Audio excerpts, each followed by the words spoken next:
તાજેતરમાં global high tech private limited કંપનીમાં રાત્રિના સમયે હથિયારો સાથે ઘૂસી સિક્યુરિટી સ્ટાફ પર હુમલો કરી જાનથી મારી નાખવાની ધમકી આપી આતંક મચાવનાર આરોપીઓ સામે પદ્ધર પોલીસ સ્ટેશનમાં ગુનો નોંધાયો હતો.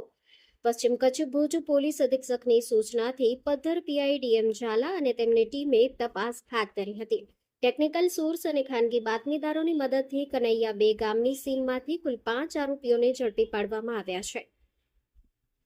જેમાં સુલતાન ઉર્ફે અલ્તાફ ઉર્ફે ગુંડો શેખ ઉંમર વર્ષ 21, ઇકબાલ ઇબ્રાહિમ શાહ શેખ ઉંમર વર્ષ 43, અલ્તાફ શાહ અલ્લાહ રખા શેખ ઉંમર વર્ષ 24, સોહિલ જલાલ શેખ ઉંમર વર્ષ 19, કરીમ શાહ ઉર્ફે ગની રહીમ શાહ શેખનો સમાવેશ થાય છે. ઝડપાયેલા આરોપીઓ રીઢા ગુનેગાર છે અને તેમને વિરુદ્ધ અગાઉ પણ ચોરી, લૂંટ અને મારામારી જેવા અનેક ગુનાઓ નોંધાયેલા છે. પોલીસની આ ત્વરિત કામગીરીથી સ્થાનિક ઉદ્યોગપતિઓમાં સુરક્ષાનો વિશ્વાસ વધ્યો છે. JNT news, Bhuj.